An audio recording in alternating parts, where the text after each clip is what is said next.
ඔයාලට පුළුවන් ජීවයේ රසායනික පදනම කියන පාඩමේ පළවෙනි කොටස ඩිස්ක්‍රිප්ෂන් එකේ තියෙන ලින්ක් එකෙන් ගිහිල්ලා ඒක නරඹලා ඔයාලට පුළුවන් මේ වීඩියෝ එක බලන්න. සර් අද අපිට තියෙන්නේ ප්‍රෝටීන් ගැන කතා කරන්න නේද? ඔව් පුතේ අද අපිට තියෙන්නේ ප්‍රෝටීන් ගැන කතා කරන්න. එහෙනම් අපි බලමු. මේ ප්‍රෝටීන් කියන්නේ පුතේ ඇමයිනෝ අම්ල නැමැති සරල අණු බහුඅවයවීකරණය වීමෙන් දැනුණු සංකීර්ණ අණු ජාතියක්. මේ ප්‍රෝටීන සියලුම සජීවී සෛලවල අත්‍යවශ්‍ය සංඝටකයක් වන අතර ප්‍රෝටීනවල සෑම විටම කාබන්, හයිඩ්‍රජන් හා නයිට්‍රජන් අඩංගු වන අතර ඇතැම් විට සල්ෆර්ද අඩංගු වේ. ඇමයිනෝ අම්ල අතරින් සමහරක් ශරීරය තුළ නිපදවා ගත නොහැකිය.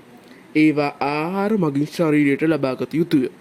එබැවින් ඒවා අත්‍යවශ්‍ය ඇමයිනෝ අම්ල ලෙස අපි හඳුන්වනවා. ශාක හා සත්ත්ව දේහ තුළ අඩංගු ප්‍රෝටීන අපි බලමු. මාංශ පේශිවල අපිට බලාගන්න පුළුවන් මයොසයින් සහ ඇක්ටින් කියන ප්‍රෝටීන්. අස්ථිවල ඔසයින්, රතුරිදර සෛලවල හිමොග්ලොබින්, තිරිඟු බීජවල ස්ලූටන්, හිසකෙස් රෝමවල කෙරටින්, බිත්තර සුදු මදේ ඇල්බියුමින්, මාංශ භෝගවල ලෙගියුමින්.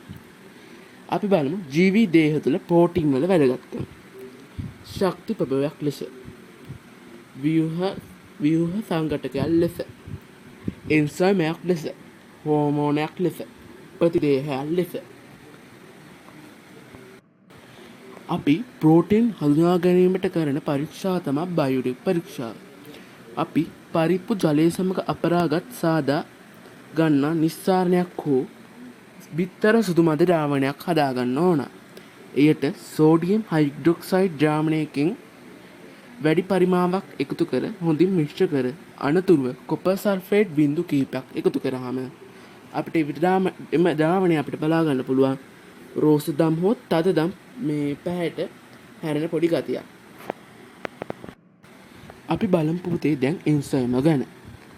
ජීවී දේහ තුළ සිදුවන ජෛව රසායනික ප්‍රතික්‍රියාවල ශීඝ්‍රතාව වැඩි කරන විශේෂිත ප්‍රෝටීන හෙවත් ජෛව රසායනික උත්ප්‍රේරක අපි ප්‍රෝටීන් ලෙස හඳුන්වනවා. උදාහරණයක් ලෙස සුක්‍රෝස් ග්ලූකෝස් බවට පත් කිරීමට පුතේ තනුක අම්ලයක් සමග රත් කළ යුතුය. නමුත් ආහාර ජීර්ණ පද්ධතියේ අඩංගු එන්සයිම් මගින් මෙම ප්‍රතික්‍රියාව දේහ උෂ්ණත්වයේදී සිදුවේ. එහෙනම් පුතේ අපි පෘෂ්ඨයේ මත ඇමයිලේස් එන්සයිමයේ ක්‍රියාකාරීත්වය මේ වෙන විදිය ඊළඟ වීඩියෝ එකකින් හමු වෙමු. එහෙනම් අපි මේ channel එක subscribe කරලා bell icon එක click කරන්න. මේ වීඩියෝ එක like එකකුත් දාන්න.